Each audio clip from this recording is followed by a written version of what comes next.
Hi there, and welcome to the InEVitable. This is MotorTrend's podcast about the future of the car. We talk about how the vehicle's becoming electrified. We're talking about how cars may or may not have steering wheels. We're even talking about women racers. Can you believe it? I can believe it. We are going to talk to one of the leading female racers. She's not a race car driver. She owns a team. She owns an IndyCar team. It's a totally different angle here. She is the CEO and team principal of Paretta Autosport. Yeah, she's working with Roger Penske, who's like the biggest dog in the game, and I'm fascinated by her career because she's done everything. Going over her resume, she has an MBA, which makes sense if you're going to be a team owner. But that she was like working with Volkswagen to Aston Martin to SRT, right, and then racing and all this other crazy stuff. And she knows a lot of the same people we know. And, you know, again, I mean, the whole point of this podcast is just the future of the cars, I like to say. But, you know, for a long time, if you look at motorsports, it's been dominated by much thinner versions of me, like white men. And it's inevitable that it's changing. It's got to change, you know. And I'm really curious to hear. It's a little bit of a reach. I like it. I like where you're going. Hey, no, why not? Right? It's the future, right? But it's got to be different. So Beth Paretta is going to join us here any minute now. We're going to talk about, I call it the future of racing, because she's living it, she's breathing it, she's doing it. And by the way, we should probably mention, I'm Johnny Lieberman. I work at MotorTrend. This is Ed Lowe. Ed he Lowe also works at MotorTrend. Yes, and I'm going to talk directly into the microphone because I've heard a lot of comments that I tend to, my voice drops off. You got to get a booming voice like this, right, which is minus 33 on a lavalier microphone. Yeah, Johnny's That's all how over. loud I am. Johnny's all over the map, especially with that intro. I'm talking too quietly, so I'm going to focus real hard. That's right. Especially for you folks listening at home on Podcast One or wherever you get your favorite podcast. Or watching on YouTube. Right. That's fine. They can read my lips, apparently, but the audio piece is a lot harder, so I'm going to speak directly in this microphone. When we get Beth in here, let's welcome her. Let's do it now. Yes. Come on, Beth. Well, excited to have Beth Paretta, CEO, team principal, Paretta Autosport, here with us on the InEVitable. Thank you so much. And she's got the shirt, so in case we forget.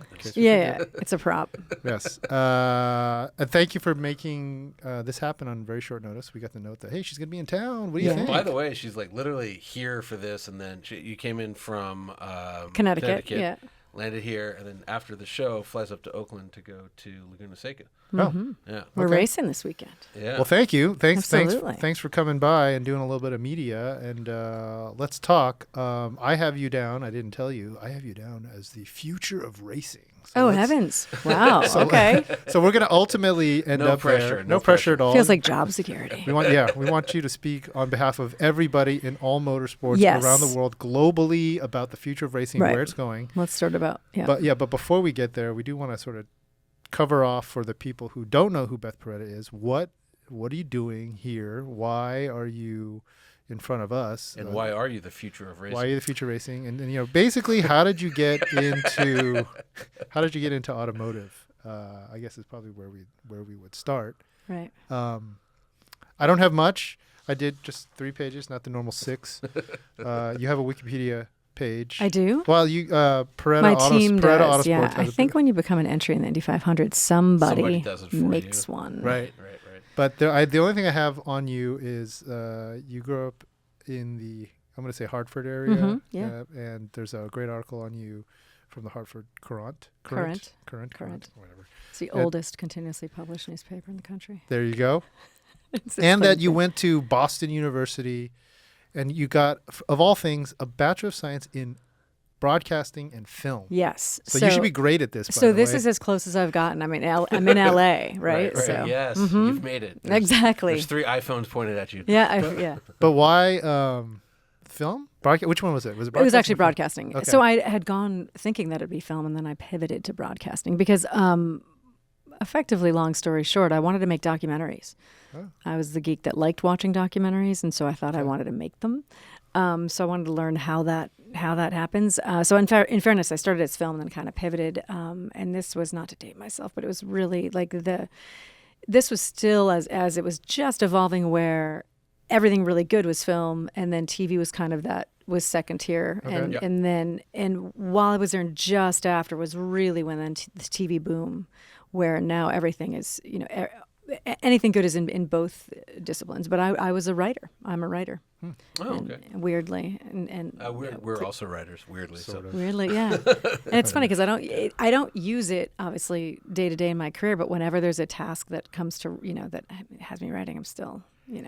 It's good to be able to communicate on a fairly It's funny high how many level, people right? don't, though. No. Yeah. Maybe not so funny. Well, yeah. right. I think yeah, I took it. We all took it for granted because obviously through our schooling, we're all around writers, Right.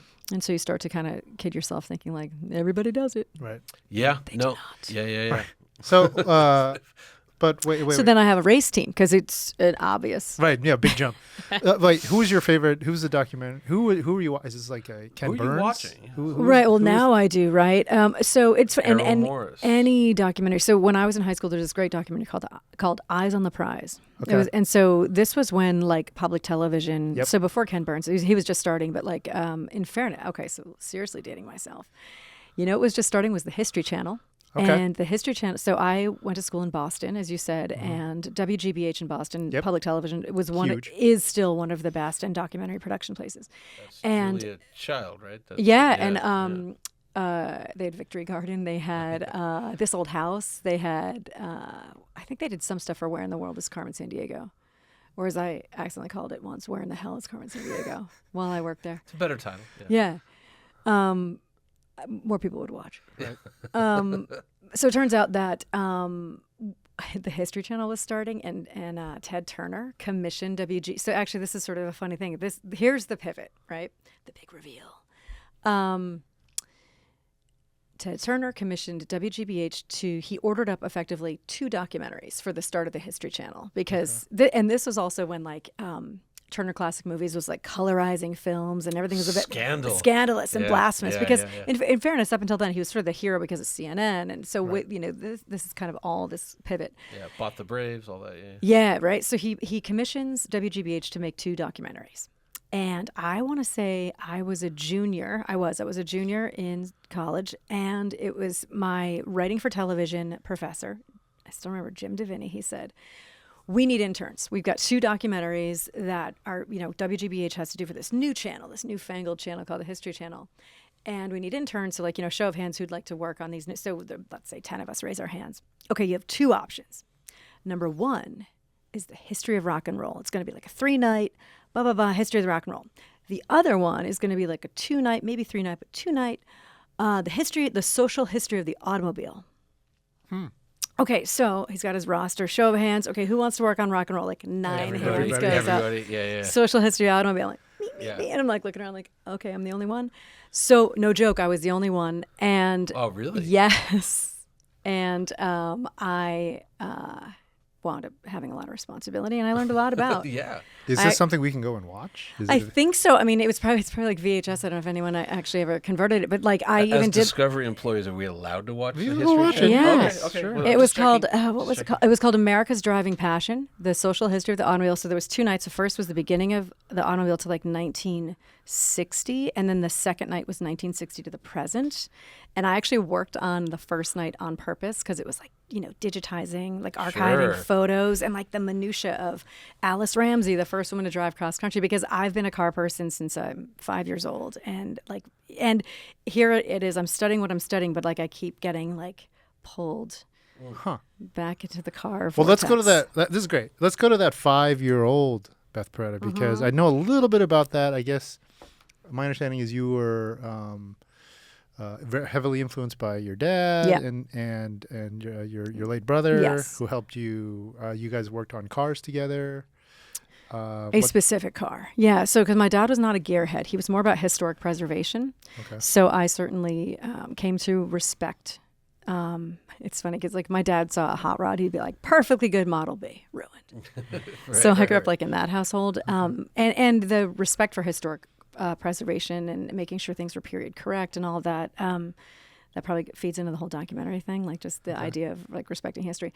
So anyway, my dad, when I was really little, he had a 1930 Model A Ford as his daily driver, and so this is already a 40-plus-year-old car. And was it because he just loved the car so yes. much? He just loved like the restoration. We'd go to car shows, but he'd also drive it to work because he didn't, probably only worked like within 5 miles of the house, 10 miles of the house.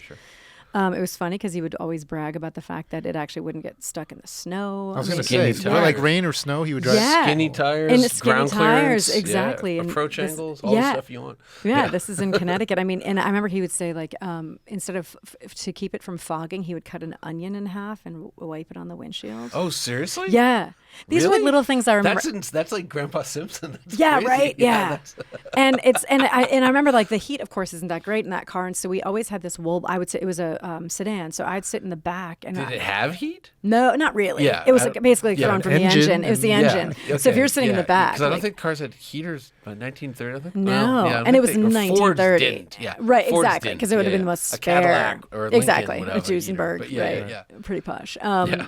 Yeah, you're just like surrounded with puppies like on your lap. But this, we had a wool blanket, Okay, and yeah. it's funny because even for years, I always associate that wool blanket with like, oh, that's the heater from the Model A. So yeah, the story is, and there's a cool thing that came out a couple weeks ago about like the kind of deep dive into the story. But I had my brother, who was 11 years older than me, because of being interested in seeing my dad working on this truck, this car and driving this car, he's like, I'd like a project.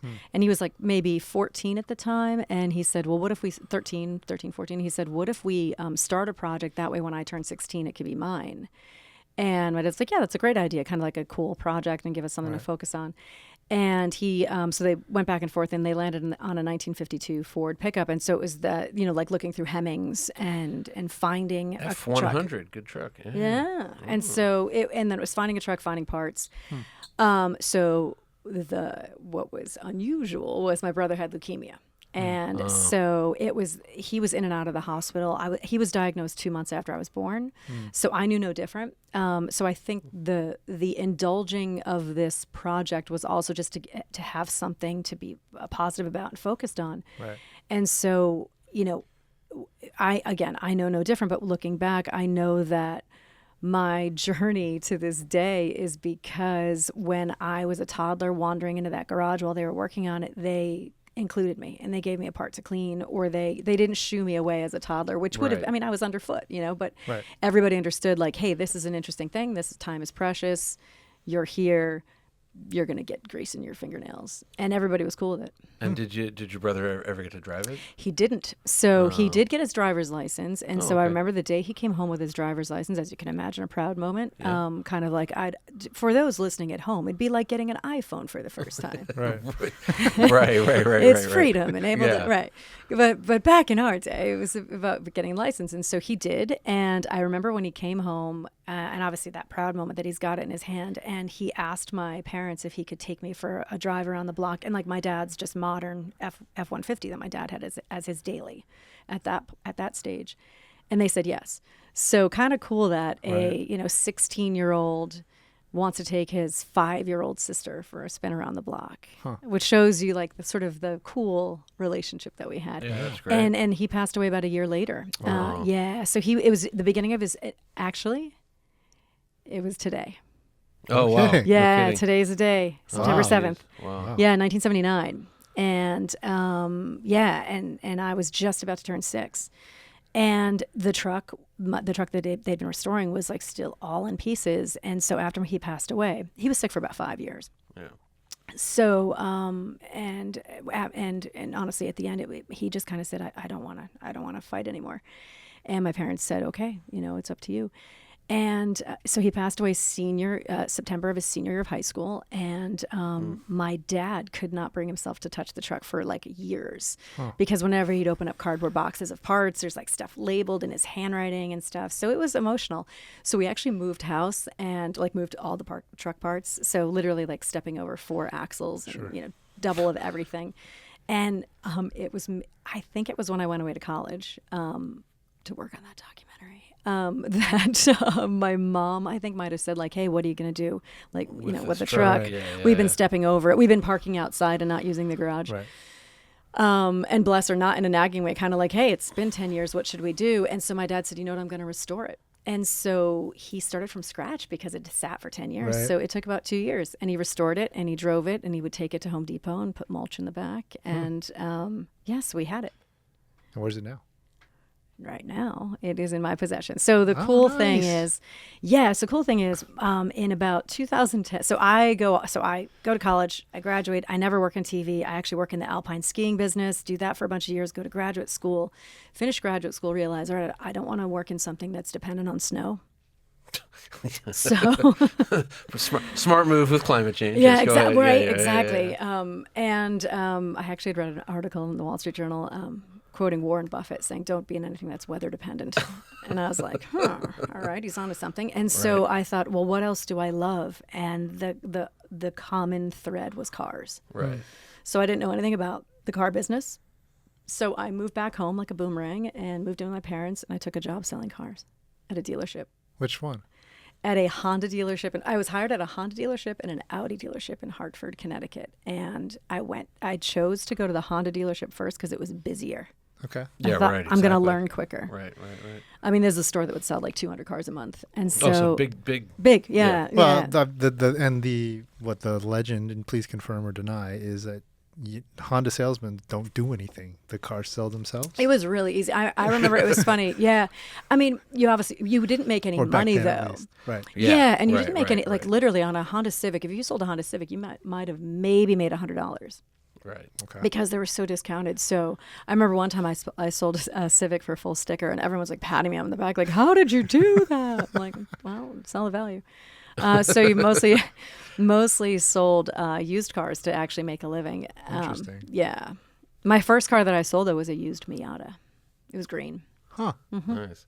I was just reminded that you were saying the story about your dad, and like, that's a perfectly good, Model B. Yeah. I had it when I was a kid. A good friend of mine, his dad restored like Pontiac GTOs, but he also was restoring like a 30s Ford. I forget exactly what it was, but I remember we were watching some Clint Eastwood movie, and they like crashed it was like a '59 Cadillac convertible. Yeah. And he like got up and left the room. He was just like, Yeah.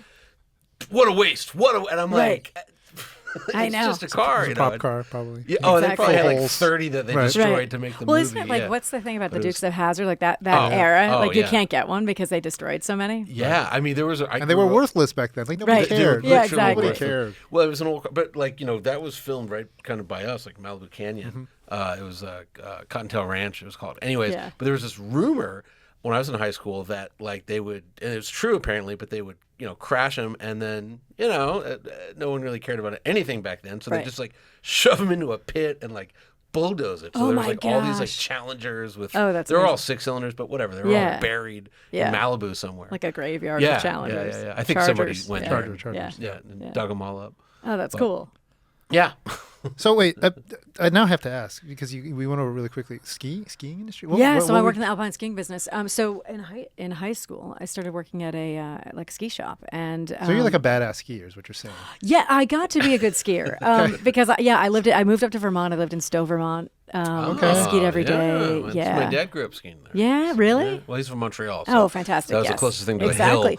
a hill. And in fairness, like Yeah. I don't know if it was the case when I lived there that like over 50% of the homes in Stowe were owned by Montrealers who came it was- south it because was it's like huge. 2 hours. That's our famous story. Was my famous family car story. My grandfather and one of his brothers. They had gone to Vermont, probably to buy cigarettes, but Right. they had gone to Vermont, and they on the way they were back, my grandfather had a '49 Cadillac, and they hit a black steer in the middle of the night. Oh, wow. And then the farmer like chased them back across the border with a shotgun, like Yeah. firing off over their Yeah. heads. And he bought a '53 Roadmaster to replace the Cadillac. So Nice. That was my big car story growing It's like a up. Bonnie and Clyde moment. But very, Right, that's right. that's all I knew about Vermont till I went Yeah. there. I knew, Yeah. like farmers will shoot you if you kill their cows. I could see that. They probably still do. Yeah, I'm sure they. So do. wait, what kind of skiing? Alpine ski, alpine? downhill skiing. Downhill? Yeah, alpine. Okay. So I worked at ski shops, and so, but Are you that- ski bum? Were you a ski bum? Yes. Okay. Oh, great. nice. I Yes. love it. Yeah, absolutely. I mean, I was getting a graduate degree at the time, Okay. but I was, Okay, but that explains it. but going to Minoring living in bong. Yeah. Right. yeah, because exactly. Well, but you go to University of Vermont. So, but I will say this though, talk about like having discipline, because I'm in grad school having to write papers, and it's like dumping snow outside my apartment. So that got a little. I mean, Right. Okay. Very Yeah. tempting to. yes, and I did buckle down and get the degree, but I will say I think my biggest year I skied 86 days. Wow. Yeah. Okay. Yeah, I did 20 I did over 20 in college, and I went to school at USC. So Yeah, that's a lot. That's kind of a big deal. That's commitment. That's the year I also broke my collarbone. That was snowboarding, but same difference. Yep. Skiing's better. Yeah, whatever. And, we'll talk about that later. So, okay, that's wild. So, ski bum, car nut from an early age, Honda salesperson. And then I switched to Audi. Okay. Same. Was it like the same owner or different it wasn't. Principal? It was like same town, kind of cross town. And so what was interesting, like I said, I was kind of offered a job at both. And then I took the one because of it just being busier. And I thought this is where I can kind of cut my teeth a little bit more. But then after about maybe a little over a year, I went to the Audi store because I wanted to learn luxury. And what was interesting, of course, is that was the same customer as the ski customer. So that was actually super easy in a lot of ways because it was kind of the same demographic I'd been dealing with forever.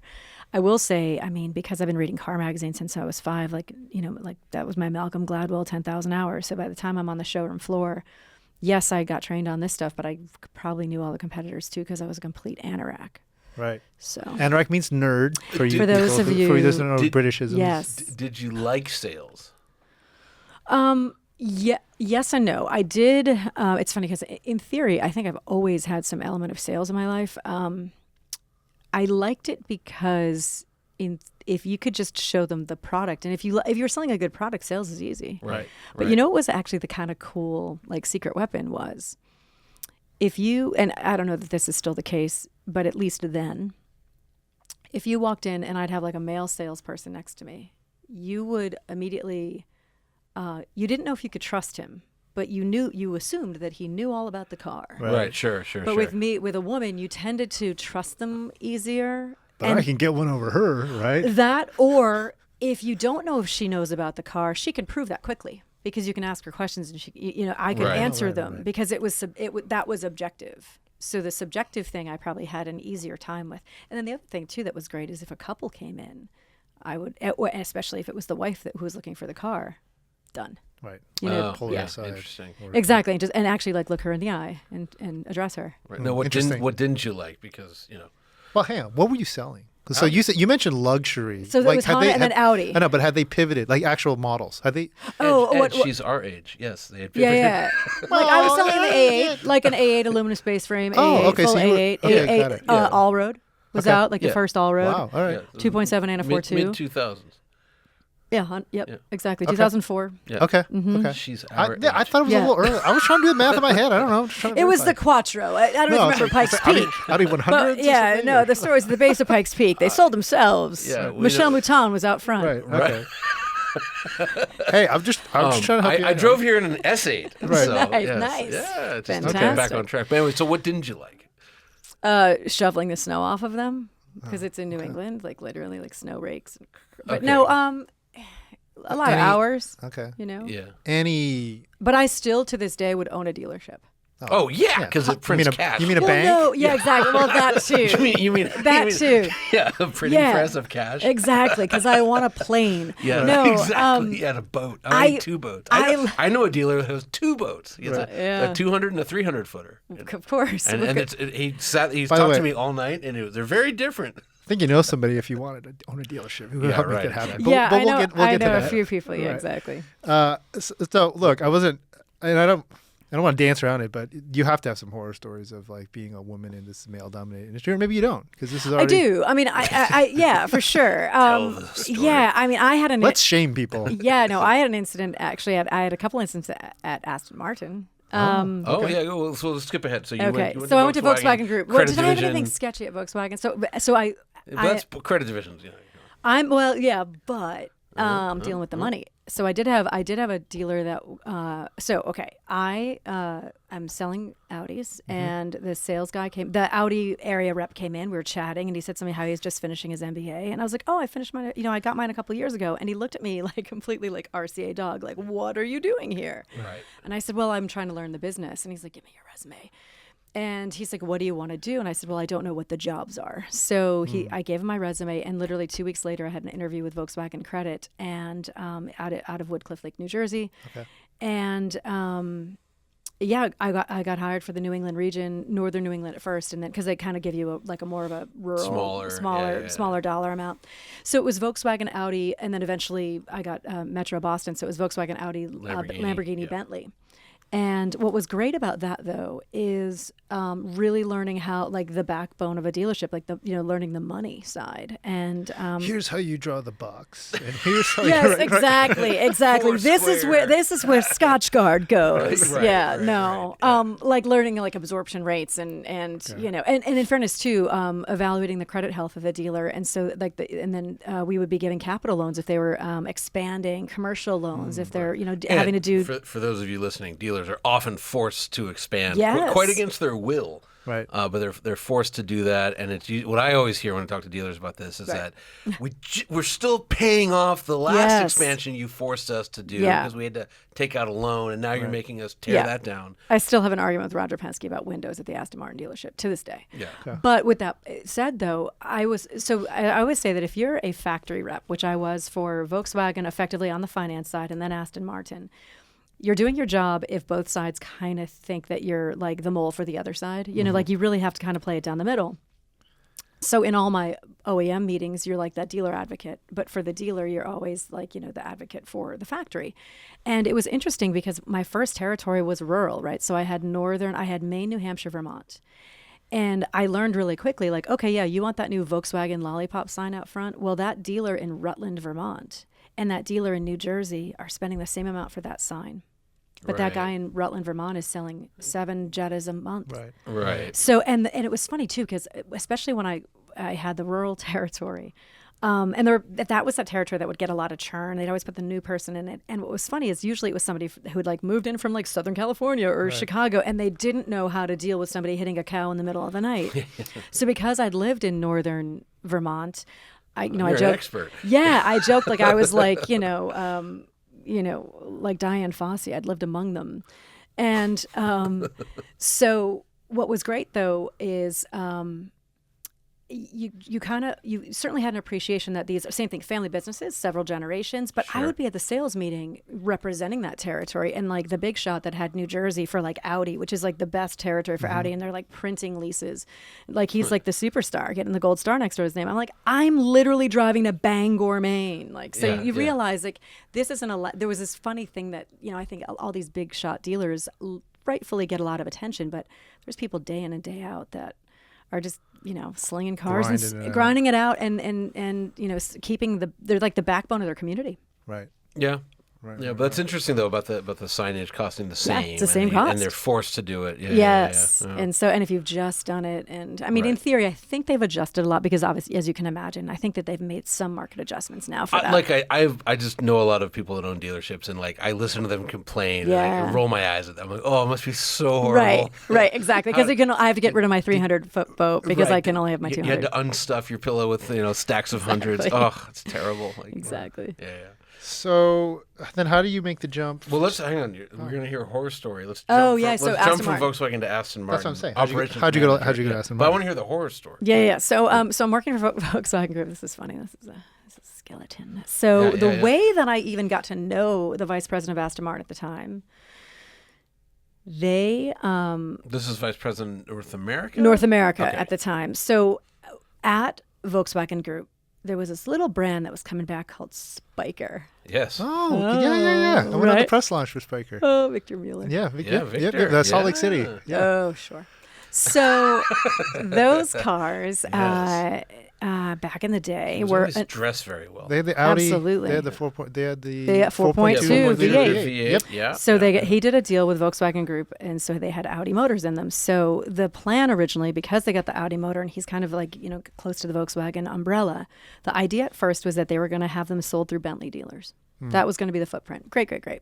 It happened because Bentley needed an SUV, and that Spiker Dakar. Remember? Right, exactly. They were P8, peaking a pair of P8, something like that. Yeah, but it was a Cayenne essentially that like would fill the holes to make in Lamborghini and Bentley dealers. And I think that was a bit of like Trojan horse wishful thinking to kind of get the conversation going. So they're like, all right, the Bentley network is going to have them. So for some reason, and I don't know why particularly, but the Boston area Bentley dealer didn't sign up for the Spiker program. So the Aston Martin dealer did, right? Okay, great. They also need an SUV. Yeah, yeah.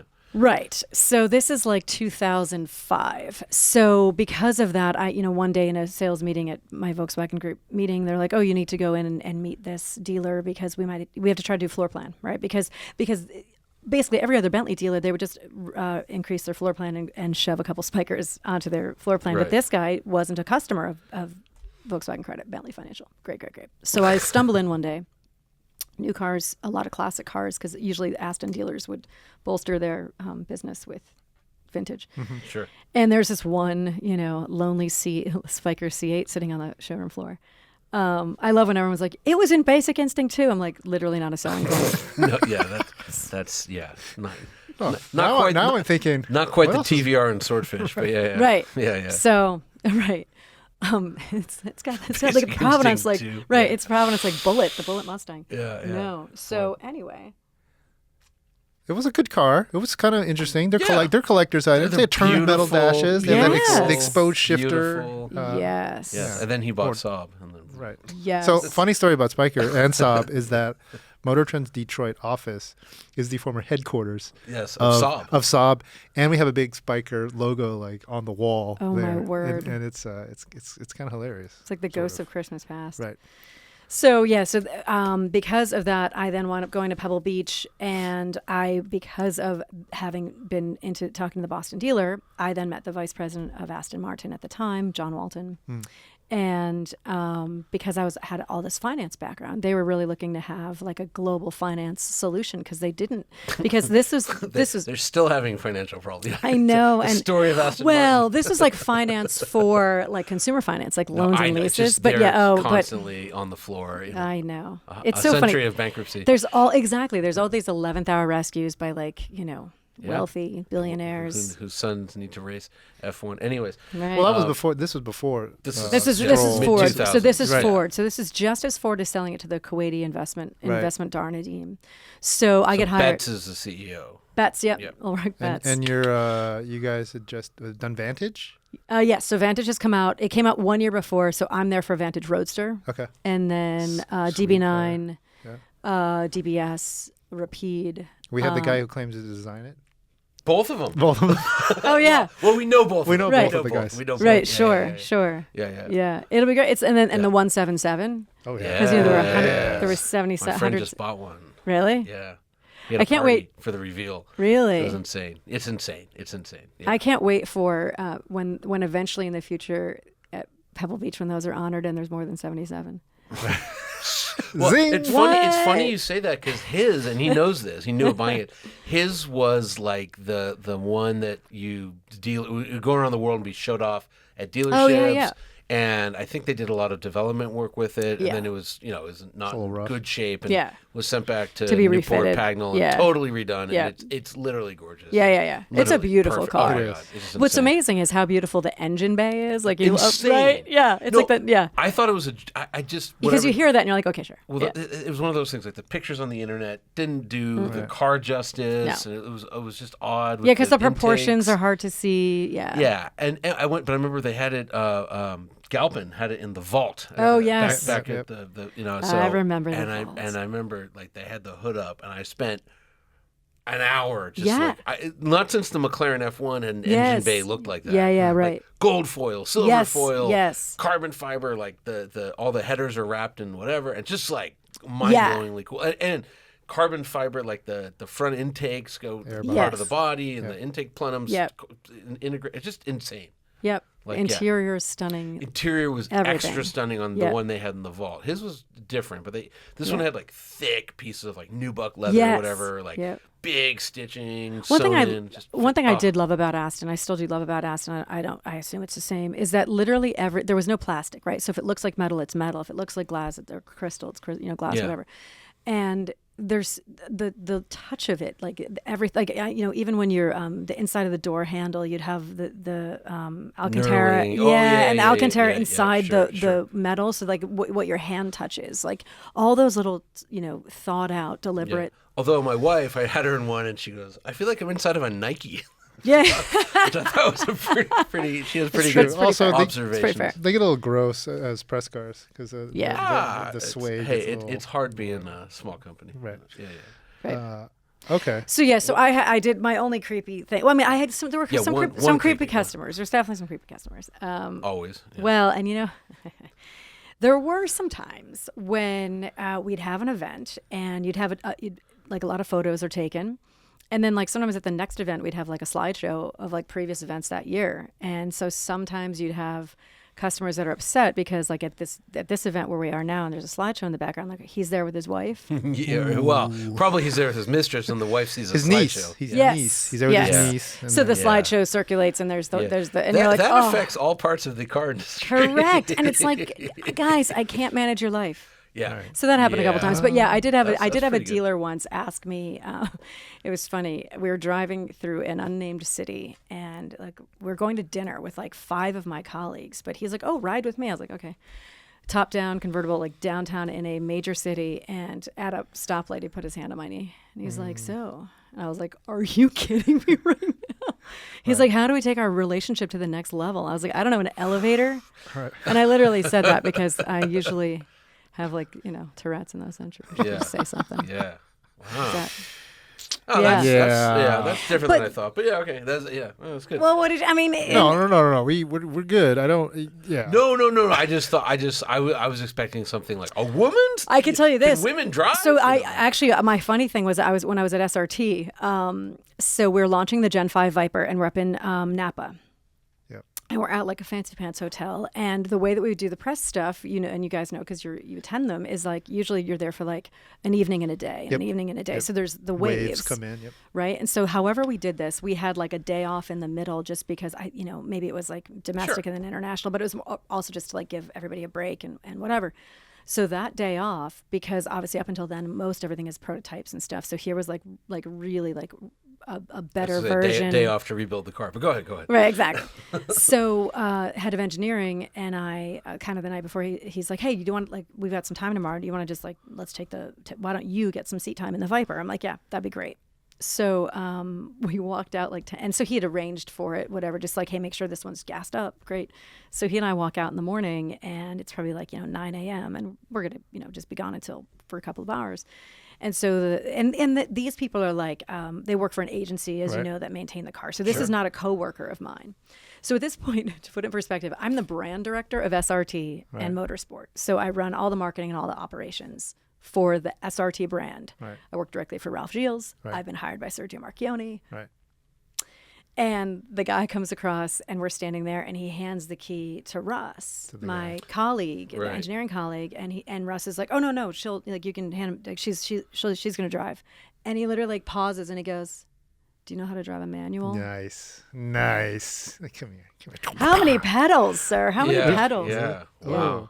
interesting. So yeah, that's yeah. Sometimes like even like at the Yeah. I remember New York Auto Show, Aston Martin, you'd always have like the stand behind glass, right? Because you have a little glass wall and door, and I'd be standing there in a suit, like, because I'm not dressed like the Product specialist. yeah, or like I'm not just like a Lamborghini girl, but Right.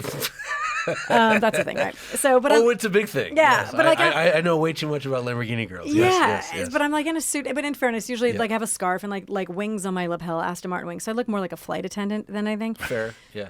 So, but I'd be standing behind the glass, and people would come up and be like, "So, do you know anything about the car?" I'm like, "Just operations manager for half of the continent." But no, please.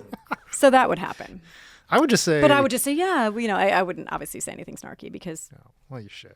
Like, Can I ask you though? But okay, I so thought it. That's I like thought it. 15-ish, or maybe the Viper was 12, 13 years ago. Has anything improved? Like, because I hear these stories from my female colleagues. Sure. The few of them that there are, all the time. Yeah. All the time. or is it better in the racing world or worse?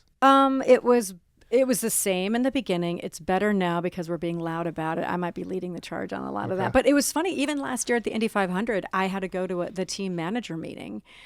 And I'm walking up to the door, and I've got my hard card around my, it says team owner on it. It might have been flipped over, whatever. Yeah. But I'm walking up to the door, and the guy's like, "It's for team team manager meeting." And I was like, "Yeah, I'm going to the meeting." He's like, "Nope, it's just for." I'm like, really? Like it was in the Indy Star. Yeah. Yeah, but Yeah. so But I mean, I will say the flip side of that is the horror stories I have are very few and far between because I think I've always proved myself to know about cars or know what I was doing. And so, and my colleagues have as well. So I've never really,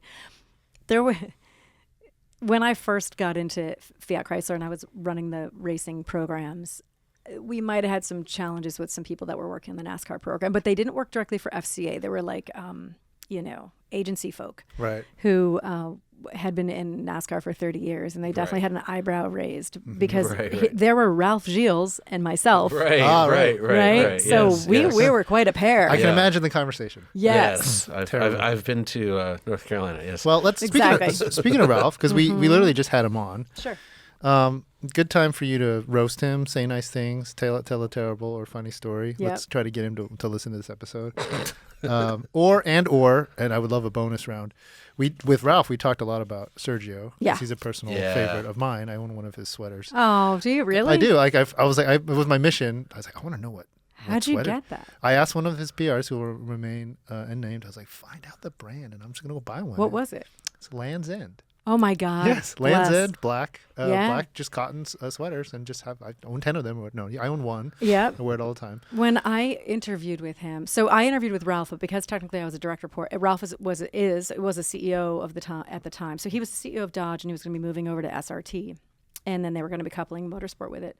But because I would be a direct report of a CEO, Sergio got the final decision. So I had to interview with him as well. So they flew me to Detroit for my what Sergio was that interview. like? Yeah, right. Geez. So, this is exactly it. So he did like to smoke cigarettes. I will. Although I took a picture of him one time, or I had Schaefer do it, or a friend, and he hid the cigarette behind his back. Yeah, he was quite pro. Yeah. So when I was in grad school, funny thing is, my two business heroes when I was in graduate school were Roger Penske and Sergio Marchionne. Oh, look at you! I know. Really? Yeah. No joke. Like Come you can ask people that I went to on. school with, and Wow. I would say that. And so the fact that hugely impressive people. right. And I was just with Roger on last 4 or 5 days ago, and like he's 85 and he's still like, and he can bounce from subject to subject. Literally rambled off like the monthly up or down of every brand that he owns off his head, and he goes, oh, let me check. He looks at his phone, he's like, yep. Yeah, absolutely. And over the course of my career, I have worked with Roger in different guises because he was one of my Aston Martin dealers. That's how I met him. And then at Fiat Chrysler, I'm running the Dodge NASCAR program, and then I'm a partner with him. And it's funny because when I was still at FCA, he tried to hire me to run his Porsche Audi business, and I said no. Which is funny because when I say that, people are like, you said no. Right. And it's because I said I owed the job some more seat time. And he's like, I fully appreciate it. I mean, this was a back and forth for a couple of weeks. And I mean, salaries were discussed. It wasn't just like, hey, kid. Yeah. It was an actual consideration. And so then, obviously then worked for him later. But yeah, Sergio. So I had to be interviewed by him. So let's say the interview was supposed to be at like 11 a.m. They had me get there for 10 a.m. to meet with HR, and they Auburn Hills. In Auburn Hills. Yep. And they have me. It's funny. Did you ever see the TV show The Detroiters? It was on Comedy Central. So funny. It's only 2 seasons, but it's worth watching. But they filmed part of it at Auburn Hills, and it's literally Auburn Hills, at the Chrysler Tech Center. Yeah. Headquarters. So I go to HR, and there's this woman and this man that meet with me, and they're like, okay, we just need to prep you for the Sergio interview. I was like, okay. And they're like, so here's the thing, just be yourself. I was like, okay. They're like, we can't really predict how it's going to go. So I was like, I'm glad good talk. Like, right. Thank you. Right. All right. Yeah. So I go to see him. I go downstairs, and I'm like in his in like the ante room, and I can hear he's finishing up a meeting, and he comes out and talks to his assistant, and I could tell that she's just handed him my resume. He has no idea that I'm there. He goes back in, and I can tell he's like reading the resume, and then he kind of just like picks up the phone and like lets to have me sent in. So I go in, and it's just Sergio and I one-on-one. Nice. And he said, "Do you mind if I smoke a cigarette?" And I was like, "Please go ahead. Whatever you need to do." Right. So he smoked 3. Nice. And what was interesting was, and obviously in fairness, How long was the interview? Well, it's 3 cigarettes long, Johnny. Right, Come on. right, yeah. Okay. Yeah. So 15 minutes. Right. yeah, got right, it. exactly. Okay, he okay, lit one with another. No, Yeah, yeah. it was 45 minutes. It was it 3 was is actually 45 minutes. Not too bad. I have Yeah. no idea how long it takes to smoke a It's cigarette. I don't about either. It's about 5 minutes. Yeah. It's about 5 minutes. Yeah. It was Depends on the brand, but Right. he smoked Marlboro Red about 5 minutes. Yeah. It was 45 minutes, and what was funny was, now in fairness, like every job since even my dealership days, I wasn't looking for a job. Like so, you always look at when you're sitting there, what a privilege it is to just sit there because it's like, let's Yeah, talk, right? how And cool is that? So you're Yeah, not yeah. maybe you're not as nervous, right? I mean, obviously I was 100% nervous because it's Sergio Marchioni and it's just the two of us in his office. Right. And this, it had just come out. Do you remember when he was on 60 Minutes about the Dart? Yes. Yes. The whole profile that had just come out. Yeah. Okay. And he was very just like, it was a mistake. And No, this is the first. Like, what? No, it's before that when he's okay. like the future no, of the the company company is on this hangs car. is on this car because okay, it's a yes, little yes. one. Yeah, Yes, because it was like we need to have a right. car. Yeah, right. And it was interesting because he's like this savior coming in because they're coming out of bankruptcy. And I remember that interview. That was the first, because I think a lot of people, it was the first time they realized he didn't have an Italian accent Right. because you're expecting Canadian, it. yeah. He's Yeah, Canadian. he's Canadian. Yeah. So I'm thinking, okay, how's this going to go? And so he kind of sits back and he's like, so Aston Martin. He's like, what? Tell me about their lineup. And I was like, their lineup? And I said, okay, well, and I'm thinking and I realized, obviously looking back, he was just trying to get me comfortable to see how I articulated Right. what was going on. And I think it was just like an icebreaker. So I start saying it and he's like, who's in charge? So I'm explaining the lineup or he's like, who's in charge there? And I said, Dr. Ulrich Betts. And He goes, certified maniac. he said, he's like, he doesn't lack for confidence. I was like, Wow. I'm not going to get in the middle of this. He did. Wow, He did say yeah, that, which was yeah. actually sort of funny. I'm remembering now. Yeah. So I said, and there's this. And he goes, what's your favorite? And I said, I like the Rapide. And he's like, why? And I said, well, I think it's a bit of a wolf in sheep's clothing. I said, the steering is really direct, but it's a bit of a wolf in sheep's clothing. He's like, yeah, no, I hear you. He's like, I said, have you driven? When I said Aston Martin, I said, have you driven one? He's like, no. And he's like, it's kind of hard for me to drive other things because if I'm spotted in something. Right. I was like, oh, yeah, sure. And he's like, so why do you like that car? I was like, well, it's a wolf in sheep's clothing. He's like, yeah, I like that too. And I said, why? What do you have? Like, what's your favorite? He goes, I have an RS6 that I love. I go, an Avant? And he goes, yes. And he goes, yeah. He goes, it's been tuned. He's like, it's got 700 horsepower. I said, do you have it here? He goes, no. He's like, it's at my place in Turin. I was like, really? Or at my place? No, he goes, it's in Turin. And I said, so how can you drive it? He's like, I got to be careful. He's like, and he's like, I have a man. When I want to drive it, he goes, I have a man, like, get it ready for me. I go, at an undisclosed location? And he goes, yeah. I go, and I literally said this. I go, do you wear a false mustache? Right. And he's like, I should. And like Got from the that, job. Yeah. and then we just were talking cars, and it was the that's so craziest great. thing. And I don't That's know so what like great. possessed me to like talk to him that way, but I did. Yeah. And then he asked me a few more questions. I was answering, and I was wearing a Chopard Mille Miglia. And I got one. We've both done the nice. I don't Oh, I have haven't done it. I Oh. no, I need to do it. Yeah, no. This interview. No, I'm one Excuse me. drive light. I know. No, I'm an imposter. Oh. Yeah, Keep no. going, keep going. In fact, I said that to him too, though, because he asked. It was like talking to a pinball. Okay. Oh, he just came. Yeah. Because he'd ask a question, you'd answer, and middle of your answer, he'd ask you something else. So it was really just kind of, You're volleying. on defense. Yeah. Full the whole time. And he asked me a question, I was answering it, and he goes, "Where'd you get that watch?" And I was like, Where did I get it? And he's like, yeah. I said, I got it in New Hampshire. There's no sales tax. I said, Probably like that. yeah. I said, but it's not. I said, it's not a real one. I said, it's my dream to do. I said, it's a real Chopard Mille Miglia. I said, but I haven't done it. I said, so there's no map on the back. I said, it's just the the movement. I said, it's my dream to do the Mille Miglia. And he's like, you will someday. And I was like, oh, okay, all right. Well, So- speaking for Sergio, you should. It's really fun. I know, and we actually Ralph and I had an opportunity in like 2014 to drive a modern Alpha as just like a support car, and I was like, so we're in Geneva at the motor show, and somebody says this to us, and I literally pull Ralph aside, I'm like, we have to do this, like I don't You care. know, Ralph did it the did next year with on the wave I was on. Yeah. He was in an old something or other, some Yeah. Alpha of some sort. Yeah. Yeah. But we got asked the year before. Did- But when I ended the meeting with Sergio, we go to walk out, and you're escorted through the building, security and such. And so somebody from HR was there to then walk me back out of the building. We came out of Sergio's office, and she stood up, and I was like, okay, thank you very much. And he put his hand on my shoulder, and he looked at the HR person. He goes, I think we should hire her. It would be a smart move. Wow, really? You not. Wow. So I was like, that's direct. I've never. That's right? crazy. So, wow. So then we're walking. I'm now So walking. you must have been feeling pretty good. Right, because we talked about nothing. We did because he talked said about cars. Yeah, we did, and he asked me if. Did you talk about Ralph? Because you'd be working with Ralph. No, because I didn't really know Ralph much. I'd only met him maybe 3 times, and but he did ask me from one of my references was Roger Penske. Okay. And so that's then a pretty good reference. Because I was going to be running the motorsport stuff. Yeah. So, and I think and he was, like I say, an Aston dealer. So I'm walking out with the HR woman, and she's kind of like flustered, and she's like, I've never seen that before. I was like, oh, okay, all right. So then I got into the car, and I was literally going back to the airport, like car service back to the airport, and between Auburn Hills and the airport, I got the job offer. Nice. Wow.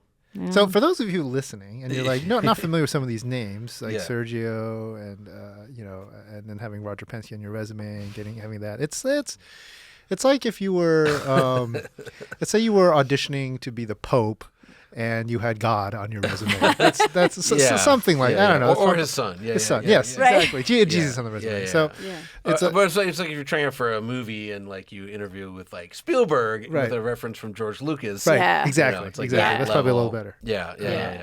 Okay. That's I think we have to skip ahead though because I think we've been talking a while. Sorry. We got, no. I want to hear about well. this racing team you got. Yeah, I got a racing team. Because we should talk about that. Yeah. I'm having such a good time. This is fine. Oh, Okay, no, this is fine, really good. Yeah, fine. this is really so good. you won a bunch of things. Got a bunch of things. Yeah, you got a ring. I say you got a ring. Viper things, Yeah, stuff I like have that. a, so we in 2012. So Dodge is in NASCAR. We're with Team Penske, and we changed some stuff around. This was the era of going from carburation to fuel injection. It was Right. a big deal. Technological 10 years shift. ago. Yes, right. Big Yeah, shift. yeah. Man. But in sport hasn't been the same since. no, I mean it's been a slippery slope ever since. But yeah, what was yeah. crazy though is, in fairness, it did cause a lot of technical problems, as you Sure. can imagine. Yeah. And so we, under my my management and with my colleagues, we just really kind of like dug in, and that's a story for another podcast of yours of like how that unraveled with Roger. But we wound up winning the championship in 2012, and it was a big deal because Dodge hadn't won the Cup championship since 1975 with Richard Petty. Right. And Seriously? That long? Yes, Wow. and Roger had never won. Right. So that was his first Cup championship, and Brad Keselowski. Yes. And like I say, I'll tell you the story another time because it's a story that stands out on its own, and it's kind of a cool story. But I kid you not, in February, it was on Leap Day. It was February of that 2012 was when we decided, when he told us that he was going to be switching to Ford at the end of the year.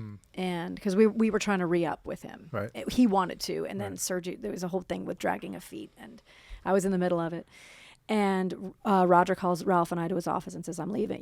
We're going to Ford. And we're like, because that was not where it had been going. That's not the plan, right? No, so it was a bit of a curveball. But this is the beginning of the year. We still have the year to race. And I looked at Roger and I said, well, we've got a big year ahead of us because we just only had done the 500 at that point. Right. That was the 500 where Montoya hit the jet dryer. Okay.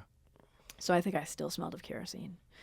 But I said, I literally, and I don't know what possessed me to do this. I said, well, we're teammates for this year. We're going to work hard. We've done a bunch of stuff to support you this year. Obviously that remains, and we're going to win a championship together. And he looked at me and he goes, I'm going to hold you to that. And I literally go, do. We shake hands on it. Shit, you're not.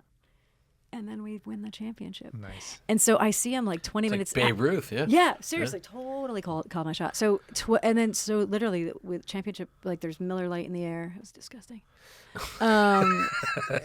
Confetti, the big check is being walked out.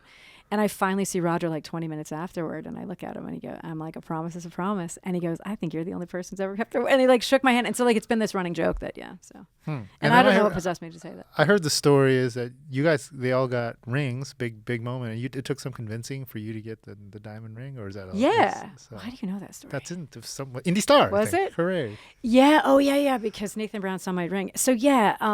We're talking like a big old, Yeah, like so a they're like NBA like championship, Super Bowl. NFL, Super yeah, Bowl ring. yeah, okay? like when you see like Tom Jostens, Brady. Yeah, $150. exactly. Yeah. No, they're more than that if you get the diamonds and everything. But yeah, but they are. They literally Yeah. are Jostens. So so how's your graduating year? Right. Yeah, so I wasn't sure if I should get it, and I was dating a racing driver at the time, and I get the order form, and I'm like, what do I do? And you know, there are obviously these big honking rings, but so for women they'll often do like a pendant. I was like, eh. He goes, order the ring, because you're just gonna have it on your shelf. You wouldn't wear it. Yeah. Just get it for your shelf. Right. And he's like, you should get it. And I was like, all right, do I get the diamonds? Do I get the cubic zirconia? He's like, get the cubic zirconia. Oh. Yeah. He's like, don't get the diamonds. He's like, get the cubic zirconia, but get it because you can only get it in that window. Right. You know, because you're eligible. Break the mold. And they are ridiculous. I sat next to a dude who was he played tackle for the Raiders in the Right. 70s. I forget his name, but he was wearing his Super Bowl ring on an Yeah. airplane, and it's ridiculous. It's Yes. a flex. It's a flex. It's not even, at the Completely. time, it wasn't even that. It was just ridiculous. Like, here's Yes. this guy wearing a hoodie with Right. 1,000 carats on his ring. Exactly. Yeah, I mean, you it's- wouldn't want to fall in a pool. No. No, like Yeah. so I order it and Yeah. it comes in and it's the women's ring and it's actually really nicely sized. Like Oh, okay. it's small. It almost, and I actually have it with me this weekend. I'm gonna wear it for good luck this weekend at Laguna Seca because I tend to. But it's kind of cool because it's got Team Penske on one side and my name on the other. And so it's kind of a cool. It's got black and white stones around it, and then some yellow stones, which I think are an homage to the competition caution. Do people call you when you wear it? People go, "What is that?" No, Or- well, sometimes because it'll catch somebody's eye, but not because it's a big honking ring. Like, oh, that's a pretty ring. What's that? And I'm like, right, it's a right. NASCAR championship ring, which is hilarious because I don't Yeah. know how many people from Farmington, Connecticut, Right. have that. Probably nobody. But in Not fairness, many, like yeah. fair play to Nathan Brown from the Indy Star, because I was at when I was in Indy last year when I was announcing the team, I was wearing it, and he noticed it, Yep. and he's like, "What is that?" And then I said, "Oh," and obviously because I was partnered with Roger, it was like a little nod to Right. yeah. But yeah, Awesome. I do have it. I don't wear it to like the grocery store though. Okay. Does Ralph have one? No. But you know what's funny? So another thing about racing is, like you do the Rolex 24 at Daytona and you can get a Rolex. Yeah. And Yes. before the race, so I think the team gets 5 and you're allowed to buy like, let's say 3 more. I could be mangling the numbers, but there's an allocation. Yeah. And you can only get it if you're like in that allocation. Yep. So And there's 3 drivers and 1 owner, so Yeah. there's 1 left. Yeah. exactly. Yeah, I'm like, yeah, yeah. OEM and whatever. So I remember before like I think it was 2013 or 2014. It's 2014. We're going before and so it's the thing where you like figure it out before the race starts, right? So I say to Ralph, like, hey, so we're eligible. And in fairness, because we work for the car company, like we'd have to buy it. Yes. Yeah, but yeah, you're yeah. buying it super discounted. Right. And it's a real one. Like Yeah, it would have no, the date no. on the back, I have right? friends that have them. Exactly. That have won. Yeah, and yeah, they're like legit. So I say to Randy. Ralph, Hurley Haywood has like 6. of course. Something Yeah, of Randy course. Post has 2. Yeah. Like Hurley Haywood could like open his Right. coat. That's that real quick though. That's Yeah. the coolest thing. I've seen Randy do this. Where people are like, "Oh, that's a cool watch. Can I check it out?" And Randy's like, "Sure." And people Flips it over. Flip it over. They're like, "Oh." And Randy's like, "Yeah, you can't buy it." No, it's a real one. That's exactly how he says it too. Yeah. Yeah. Yeah. Like, and I for that reason, like, I won't buy one because Yeah. I want to win one. Yes. So that particular year, I say to Ralph, like, hey, so we're eligible to get the watch. Like, do you want? He's like, oh no, like I would never. He's like, you can have the allocation. Yeah, he's not. Yeah, he's not. I was like, okay, He right. doesn't buy big watches. No, Yeah, so I was like, okay, that's cool. So my name is on the list, right? So the race is going on, and we're leading a good 8-hour. Like there's like 4 hours to go. We've been leading like an 8-hour chunk. And Ryan Hunter-Reay gets in the car. He was in the car, but Ryan Hunter-Reay was in the car, and he has a full-on like tank slapper coming out of what would be like, I think it's like NASCAR Turn 4, but like full-on hits the wall. And literally, it was that moment where like I'm not getting the watch. Bill Riley and I look at each other. We're like, mother. Because like Yeah. you were like starting to like put Oh, the yeah. sizer, Yeah, you know, exactly. like yeah. Hey, Daytonas are there's a Right. reason. We see what motivates you. Well, no, but like, hey, look, there's Winning. a reason. There's a So reason we're- that some Daytonas sell for over $1 million is because Yeah. they're really cool watches. They They have a good really story. are. Yep. So Yeah. Well, also Paul Newman wore one that looked like it. But anyways, they're really I was cool just at watches. Lime Rock this past weekend, and they named No Name Straight Paul Newman Straight. I was Oh, there. yeah? Saw it. Right, Yeah, right, pretty cool. cool. Very nice. Great track. Yep. So that was great because then you just covered off a bunch of stuff that I eventually want to get to. I want to talk about women in racing, though. Right. So I mean, I feel like you've probably told the story of Grace Autosport a ton of times, or is it? Well, so basically, I started to run in 20. I announced it in 15 and run in 16, and so I was at Fiat Chrysler, and I saw that there were women in racing. So honestly, the whole catalyst was the impetus behind all of this. I'm working for car companies, and I'm in meetings, and everybody is lamenting the talent shortage, and that people are retiring at a faster rate than they're coming in the door. And it's funny because like even the gentleman who was like the engine specialist at Viper, he was getting ready to retire. And I remember he was like, let's say he was going to retire like 18 months in the future. He had like a countdown clock on his laptop. Like it was like the shtick of like, Dick Winkles has like his like countdown clock. And he was the Viper engine specialist for like 20 years. And it's like, okay, that's all well and good, but like who's replacing? Right. And all of this knowledge is going out the door. And so I'm seeing it that it's at FCA. I'm extrapolating. It's probably the same at Ford and GM because obviously living in Detroit, automotive news is like our evening news. Sure. Meaning you'll actually hear things like that on our news. And everyone's talking about the shortfall. I'm seeing people coming in from other countries that are here for like a year-long project because we're just having to like augment. Fill it in, yeah. It's all auxiliary talent. So they're all lamenting it. I'm seeing what is happening with racing, and I'm start doing like a bit of a deep dive into, car companies are hiring from colleges are hiring from are like college fairs. Colleges are recruiting from high schools, but the reality is you have to go higher funnel. So that was the idea. Was I'm not an engineer, but I'm sitting in these rooms hearing people like kind of bitching about it, but not doing anything about it, or not empowered to do anything about it because they really didn't kind of know where to start. And at that point, I remember talking to some people in HR about talking to kids at a younger age. So I'm not an engineer, but I should be. Because that's what my brain was. My brain is probably geared for that. Like when I was in the ski business, I was always in technical stuff. I was a ski boot fitter, and I was solving problems and doing that. But neither of my parents were engineers, so they didn't know to cultivate that in me. Right.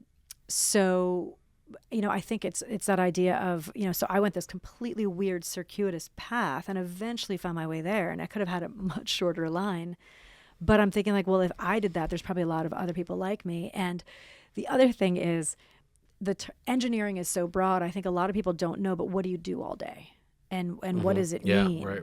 So if you want to attract talent, how do you like lift the veil on what you do all day? Right. And because everybody sees the car designer and that's cool. But there's somebody that's designing like the door handle and how the door handle works. And then you get into this minutia for the Anorax at home. And anyway, the thought was, I'm seeing the excitement of racing. I'm seeing kids in the stands. I'm seeing that we also want to have a future of racing and more racers, meaning race fans and people buying tickets.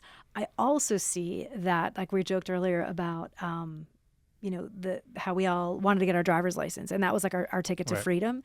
And you're seeing that kids are waiting till later to get their driver's license. Some kids. Yeah, not all, but more than we'd like. Sure. So it's like, okay, what puts emotion back into all this? So that was this big perfect storm. And so I decided, okay, there's an industry need. And then I started doing some research and realized, okay, if it's in automotive, it's probably in other industries too. There was this huge push for a long time there where people that were going into quote unquote technical careers were like building apps. Right. There was like this huge Silicon Valley. All that matters is apps. Yeah. I mean, case in point, like the show Silicon Valley.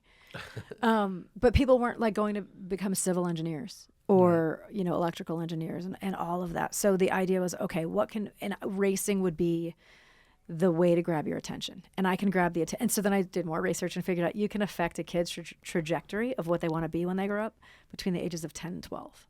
Yeah. That's when they start really like synthesizing it. That's when I started reading car magazines. Yeah. See? Because if you ask a 5-year-old, they'll say like a fireman. Cop. Princess. Dinosaur. My son wants to be he's 5. No, he wants to own a dry cleaner.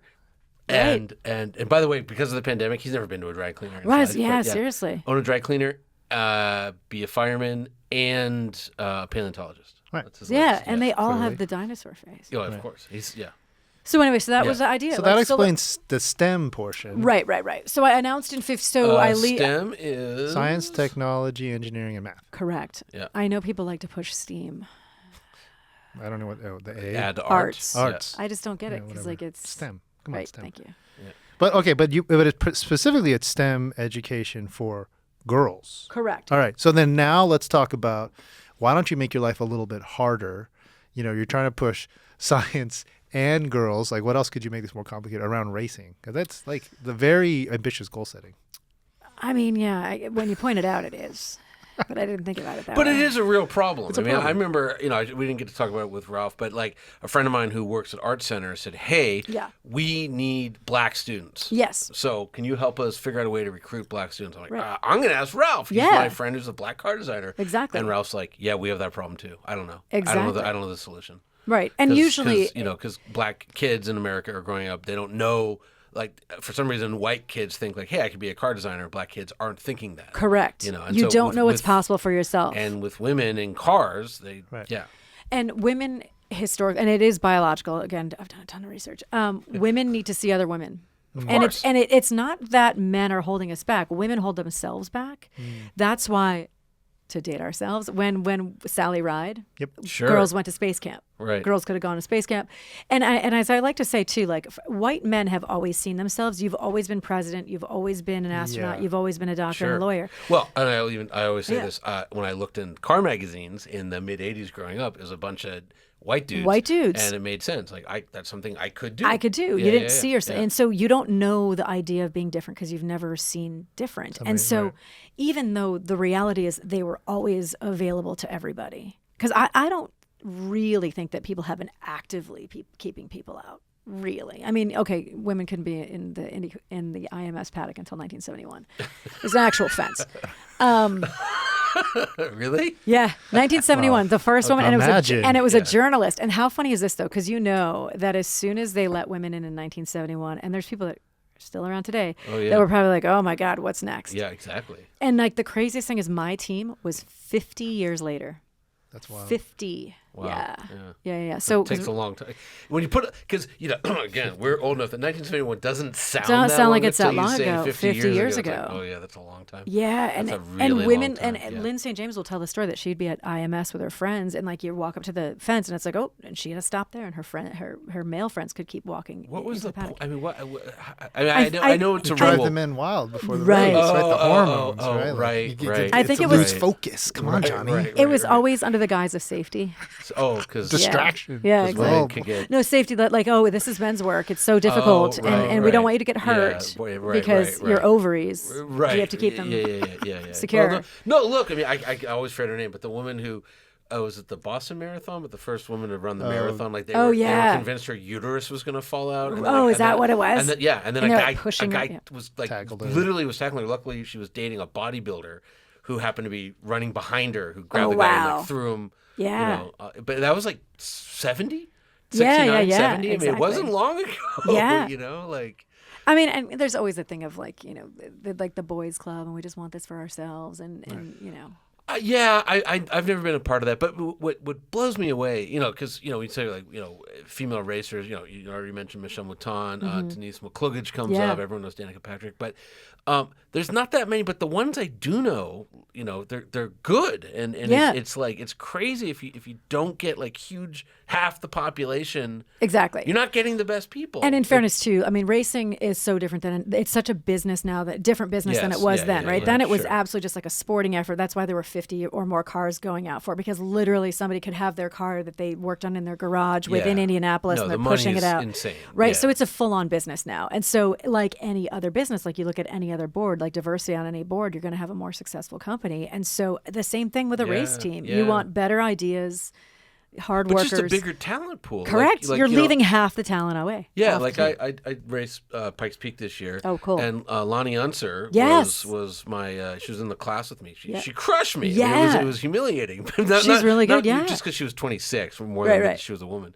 And much older. But anyways, and by the way, like she was before the actual race itself, which got fogged out. It was I saw the horrible pictures. event. Yeah. Yeah. She was like pushing our class leader. She was like on him. And this was his, he was not a rookie. She was a rookie. Right. And she was within a second of him, and I think faster in one section. Yep. He had the drive of his life on race day. It was Yeah, yeah. insane. Wow. But anyways, like, and I'm thinking like, boy, I bet you that there's lots of 26-year-old women that like, okay, yeah, she can do this because she's an unser, but like Right. they never even thought about it. Correct. You know? And a lot of the the activity that you've seen over the past 20, 30 years, Lynn St. James has done a lot of great things with her school and stuff, that it was to get more women as drivers. Yeah. Okay, that's great. But not everybody wants to be a racing driver. No. Right. Yeah. And then you realize that there's this whole team of people that needs to.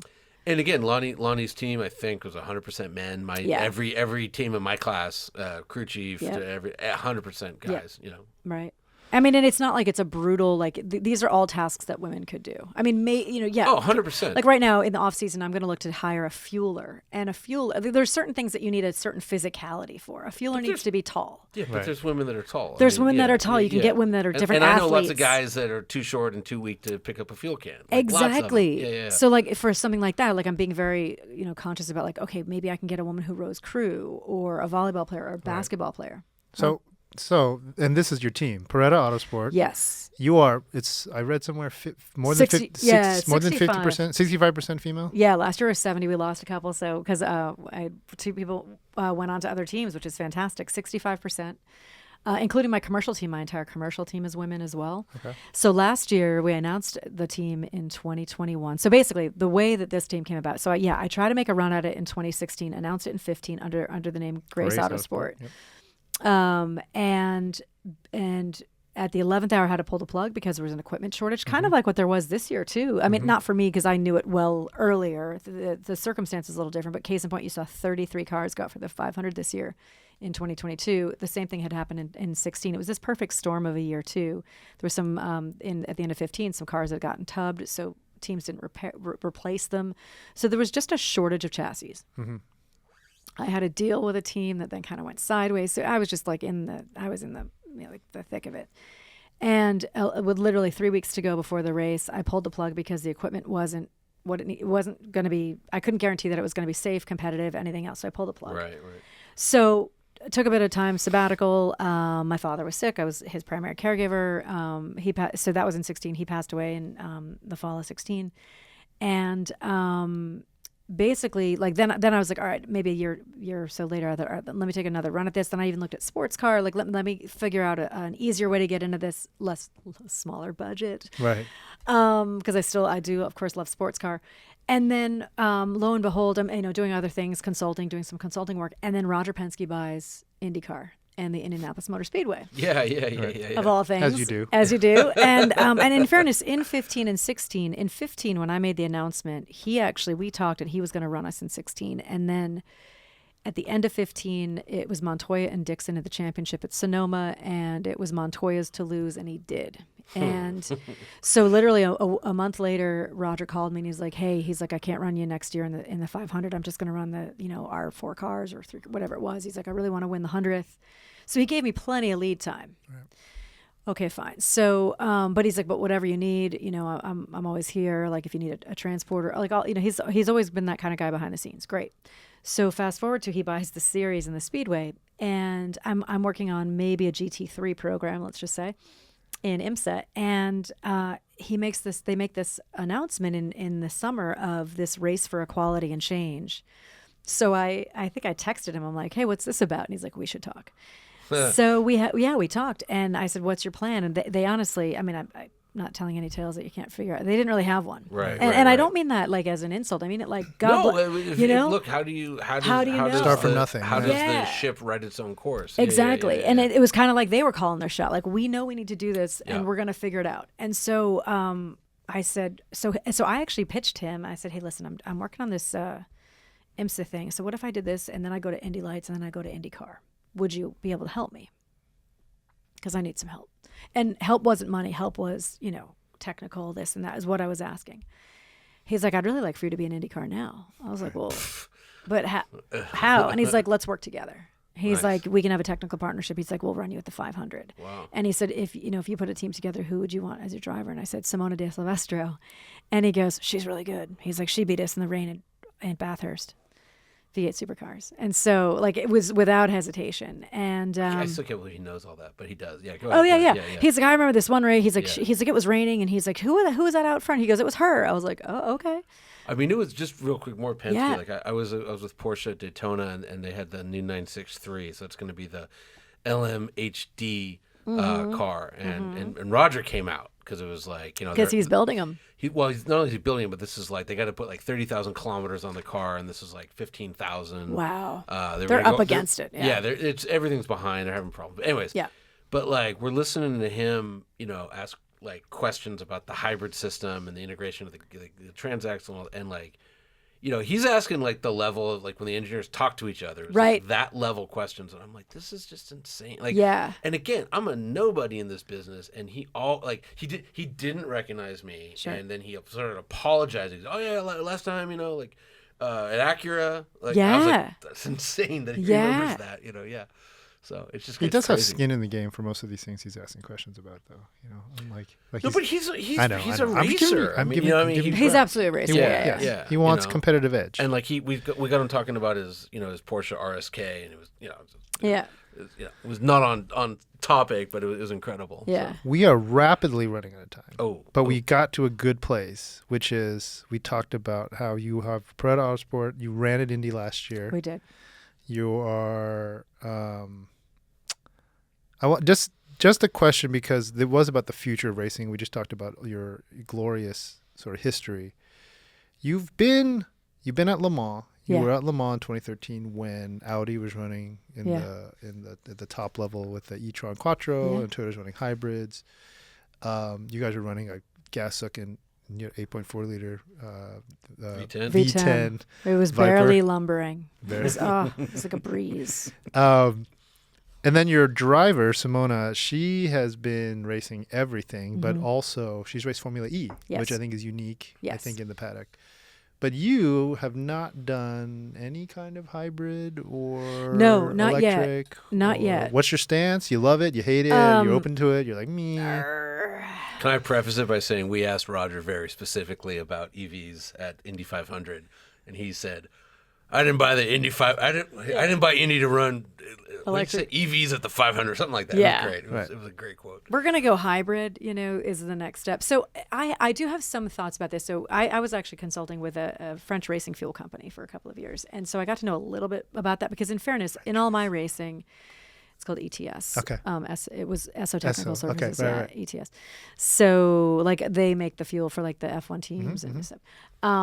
But it's owned by a German petrochem. But and in fairness, I didn't know much about fuels, because all of the racing that I've been in, you have a spec fuel. So effectively, all you care about is how much do I need and when does it get delivered. Right, exactly. There wasn't a choice. How many cans? Yeah. Exactly. So you didn't really have to go too deep dive, because in fairness, as you know, there's so many decisions you have to make that if there's one decision I don't have to make, great. Yep. So with that said, though, I wish, and I know I understand that there's the EV is highlighted in your podcast, but I wish that. And this is just my opinion of having many years of an automotive career. I feel like it's a lot of the tail wagging the dog, and we're trying to back into these numbers and back into a solution that isn't necessarily the best solution, in that we don't have a grid yet, right? And I really wish that we would put as much effort into synthetic fuels and have a combination of both, because I don't think we can have a 100% electric vehicle car park around the world. I mean, and we're also still going to have internal combustion engine vehicles. I still have this 1952 Ford. I have a 2001 Ferrari. I'm not giving those up, and I'm certainly not going to convert them. Yeah. So, and we all know that the footprint that those cars have, because how many miles do they do in a year? But also, no one's taking anything. Correct. We live in America. Right. My cold dead hands. No one takes anything. Exactly. Yeah. But I wish that with this race for EV, although it's great, and so interestingly, our sponsor, we have a new primary sponsor this weekend at Laguna Seca for our IndyCar team, and it's called Turn On Green, and they actually make chargers for municipalities and residential and commercial, or they're getting into residential. So they're called Great Turn job On Green. landing them as a sponsor for a car that doesn't require charging. Well, we do have Simona driving a Chevy Bolt all weekend. Oh, nice. Okay. Bingo. All right. Because we're a Chevy MotorTrend car of the year. 2017, baby. Yes. Yeah. So earlier than that. Anyways. For that reason. Camaro was 17. Go ahead. And it's funny because Simona actually just told this story the other day when we were in Nashville, that when she was full-time with KV Racing, her company racing car, or like when she was on the race team, Chevy, she had a Chevy Volt, and she lived in downtown Indy, and she didn't have a charger, so she literally ran an extension cord out of her apartment and plugged in the car. But with that said, I wish that we would find in addition to EVs, I think it'd be nice if we can also put some more effort into synthetic vehicles to run in the ICE engine. Synthetic fuels will run in the ICE engines. Right. Yeah. Right. So wait. So hang on. Porsche's trying, but the problem is just it's so freaking expensive. Right. Yeah. It's just you're getting on like Because we did a lot $1,000 a gallon. Yeah, It's and we did a just, lot of that with like I say, my former company and with corn waste and all that stuff. But Ethanol. So throw a little shade though. So are you saying like the EV racing as it is right now is not good? You're not interested? no, I Like, think it's cool. Well, the one thing that I would love is it would be cool if Formula E being on street courses. We know why. There's two reasons why they do that. They do it because they wanted to get new fans, but also the cars just don't have a lot of range. So you're right. Yeah. But no matter what, street racing is tough. And so I don't think it makes for the best racing in the calendar. I mean, that's one thing that we love about IndyCar is its ovals, roads, and streets. Road courses being, Laguna Seca, Road America, Mid-Ohio. And so the street races, if you watch Nashville, those are expensive endeavors because it's just like carbon fiber going everywhere because there's just not a lot of room. So I don't think it's the best race product for the fans, and it's certainly not going to grow race fans because it's not always great racing. So I think that's my complaint about Formula E. I've heard it's not about the car. People. Yeah, I've heard a lot of people have gone to the races and they're like, they're just not great races. No. It's not the car. And it's certainly not the drive. I mean, these are talented drivers, great drivers, teams. top drivers. Yeah. Yes, absolutely. It has to do with the format. What and I don't about love then? it. So let's go. That's full EV, Formula E racing. Back up. What about because you were at Le Mans with the hybrids running. Do you like hybrid racing? I think do. They sound cool. They look cool. I mean, They can sound cool. They can, and like this LMDH era, I think is going to be great.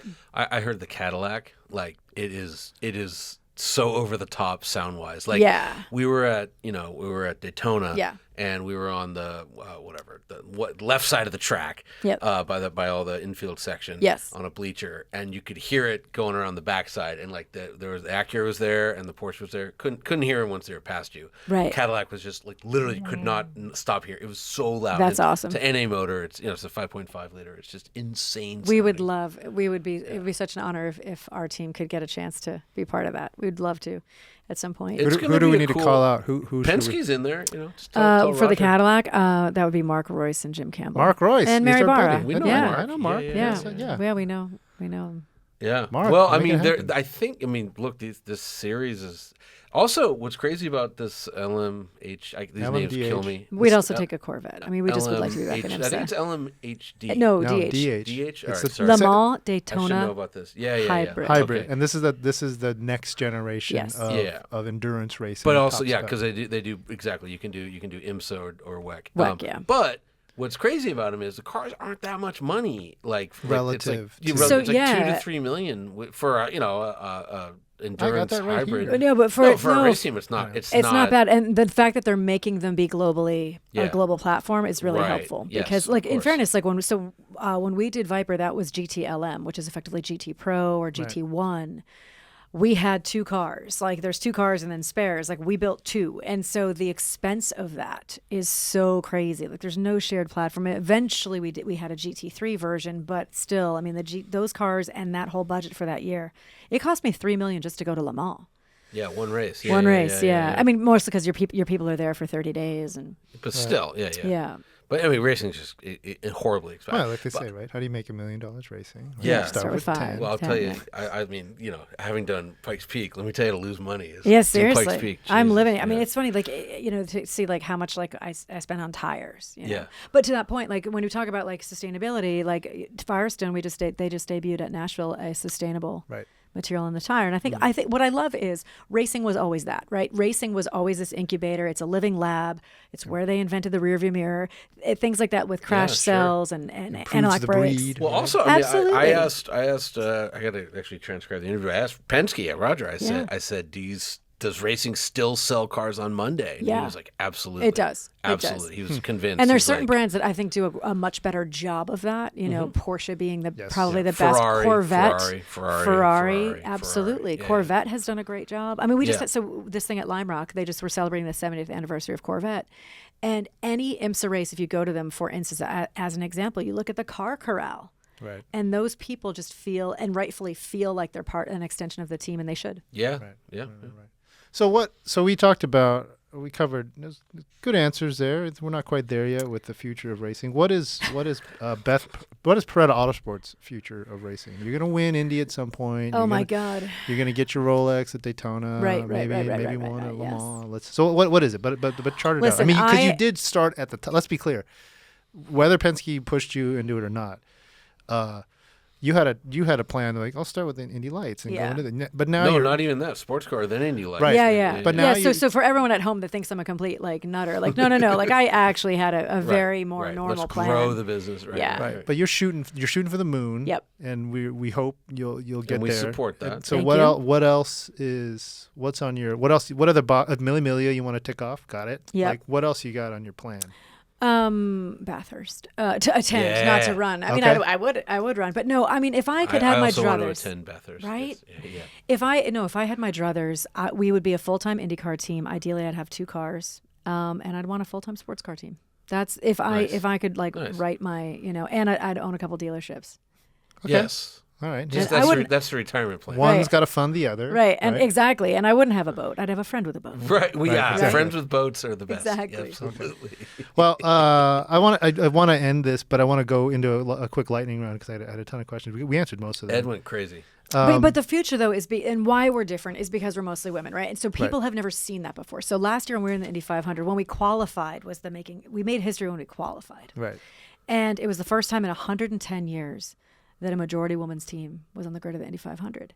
And Which is insane. it's insane. Yeah. And that moment, and I've watched it back on Peacock, that moment was the moment. Yeah. When I realized, oh my God, this is historic, and literally like my race worn shirt and my mask, right? Because it was like for posterity is in the museum, and like those are social things because that 10-year-old girl is in the stands and she sees it. Who was the woman you mentioned who did the cross country trip back in 1909? Alice Ramsey. Yeah. So it was back then. It wasn't that crazy that women were doing that. It changed. Yeah. There was in the early days of airplanes, of cars. Clara women Ford were drove an electric vehicle, right? Yeah. But women were very involved. What's her face? Bettina Benz. Yeah. Did the first road trip in history was a woman taking her kids to see her parents. Right. Yeah. Why did it change? I know what changed, but it's just it's crazy. It's 110 years, and it's right though. But then you look through like the war effort, and men are off to war, but then the women are in the factories. So we've always had this capability, but then it's like it just kind of goes. We just kind of put it back in our back pocket. It's weird. I don't think that's going to happen. Cultural, again. yeah. But yeah, so I'm hoping what I can't wait is 10 years from now when there's a young woman on a team who said, "I saw your team." Yeah. That's going to be awesome. cool if that happens. I get a lot, I will say the surprising thing is we get lovely emails, and the sentiment about our team has really been really sweet. But it's the notes I get from dads and grandfathers that are like, my daughter or my grandfather watched the race with me. And that's all they ever wanted. Those are cool. I wasn't expecting that. That's been a nice surprise. Huh. Well, that's very cool. Yep. What's I don't know. I don't know. I can't. We'll end it there, and then when she wins Daytona. Well, no, you mentioned if you had a Ferrari. That's all I want to know. He had a 2001 550 Maranello. Nice. Is it red? Yeah, black Daytona seats. It's the last. I mean, technically they made a handful of 575s, but I'm not going to count that. It's the last V12, 6-speed gated shifter. Yeah. Well, there were a couple 575s. And then you said Lime Rock I heard Lime Rock is your home track. Yep. You still race? No, I haven't had the time to, but I would. Okay. I think I'd like to do. Great track. Second favorite track in the country. Yeah. I love I'm Laguna first, but then Lime Rock is just so awesome. I love Watkins Glen. Never been. I've seen it. Never been. Yeah. But I've driven Lime Rock, and it's just it's fun. It looks so simple. I like old school tracks with you can learn 9 turns. Modern tracks with 22 turns. Forget about it. But Coda's tough. Yeah, you're not going to master it. Yeah. And then you subtly dropped a whole bunch of channels and shows that you're watching, which I think is hilarious. I think because you spend a lot of time on a plane, so I read a lot. I'm a big reader. That's good. Well, I was going to say, what is your favorite kind of racing to watch as a spectator? Oh. It's so funny. I always watched F1 and I don't watch it nearly, and I still record it, and I'm pained to YouTube, the YouTube clips they have, it's like a 6-minute. That That's recap. what I'll watch. That's And what I'll watch I with my have kid. not seen Drive to Survive. I was gonna say, no, really? I That's haven't. I hilarious. will, and I keep saying I will. great. I just because you know what it is. Like on my time off, I don't want to watch a documentary about what I do for a living. That's right. Yeah. Fair. No, I'd rather watch Well, Housewives. totally. As Yeah. somebody who's Fair. on the inside, because I've heard this a lot. Can you verify? Has Drive to Survive, is it responsible for the apparently massive popularity of Formula One in the U.S.? Like Yes. now we have Miami GP. 100%. Okay. 100%. Well, here's a question I asked Roger. I Yeah. said, so, obviously Drive to Survive has done this. What are you doing for, your series? Like what? What did he say? Oh, he talked around the question a lot Yeah. because there's no plan. Yeah.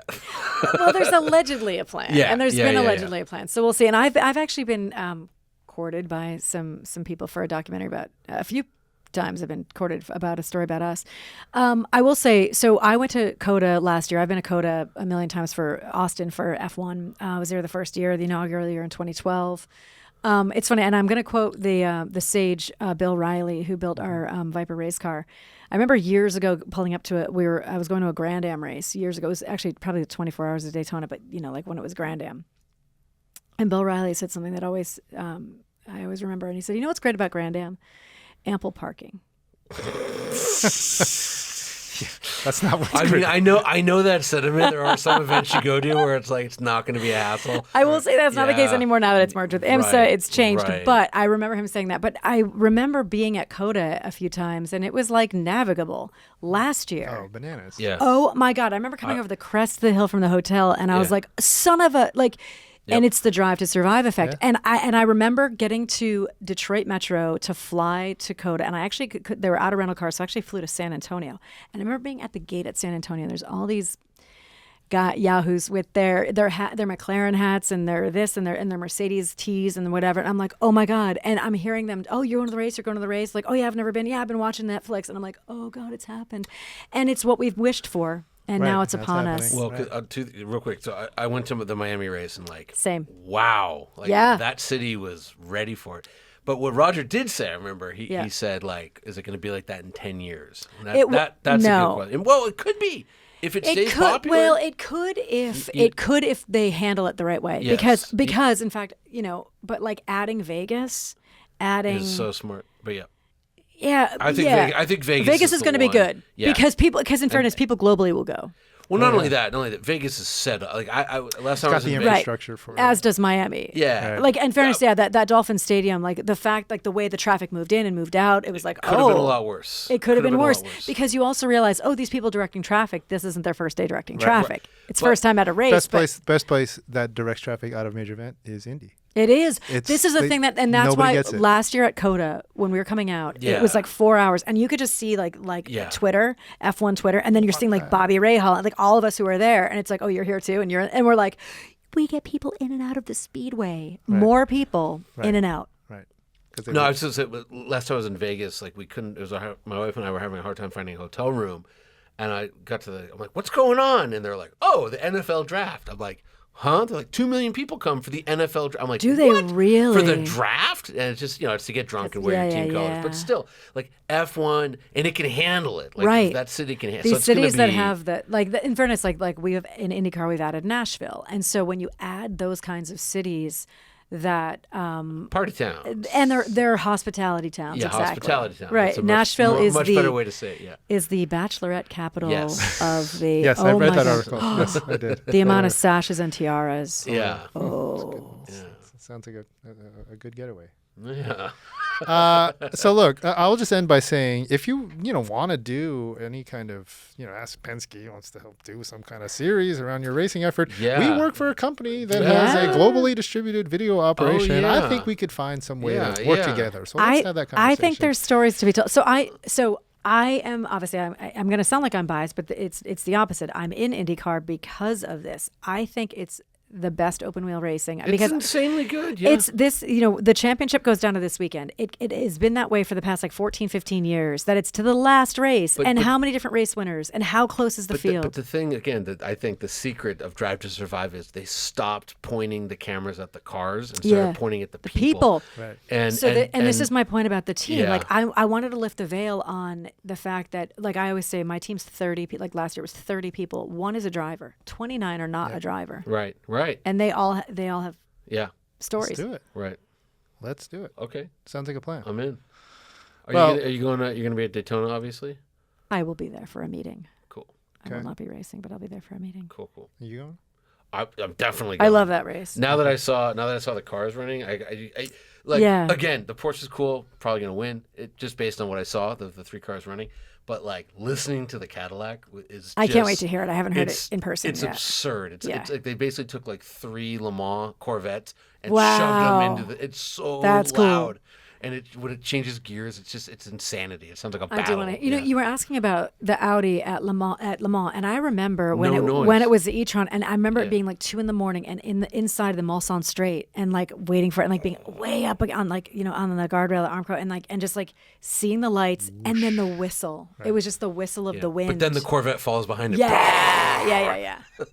It's kind of cool if it's a mix. Could you? I mean, a whole. Yeah. Series like that. Yeah, well, it was fun. I mean, like the Acura, which is a V6, didn't make much noise. No. The Porsche's a V8, but it's twin turbo. Right. A little noise. This freaking Cadillac. Yeah. Was, I mean, the just, Viper used to make a good noise. Viper is very good. Yeah. I saw some Vipers run at Le Mans one time, but Corvette is nothing. Is Yeah, the the V8. 8. Nothing makes a noise. It's funny because like even with rumble, with Astons, like I always actually liked the sound of the 8 more than the sound of the 12. Yeah, of course. Yeah, Yeah. The V.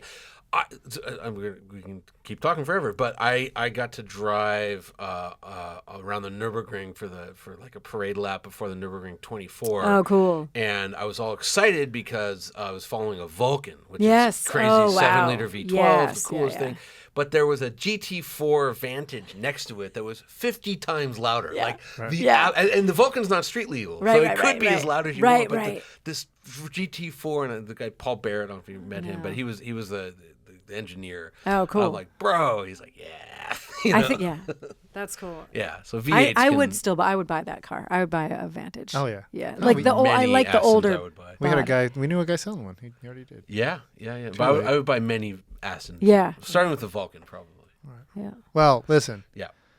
Beth, it was a pleasure. Super fun. Thanks for having me, guys. Yeah. Thanks It's for fun. coming. We I could like have. it. The guys were like, they don't even have Seriously. a sign anymore. Yeah, that shows there's no a more number. sign They went for the next home. I think 75 this is minutes. officially Yeah. the longest episode we've done. And I feel like we didn't even really talk about what we we could have. wanted to talk about. We could keep going. So we should have you back next time you're in Yes. town. Sure. Give us I give do us a like ring. LA. Come on by And when bring it's- the ring. I want to see this. Oh yeah, I wanna it's see in the ring. car. when Right. it's not 1 million degrees outside. Yeah. Stop by and have a great race. Thank And you. Good luck. Good And luck. hopefully you'll we'll see us next year too. Awesome. Yeah. Good Thank luck. you. Good luck. Thank you. Thank you.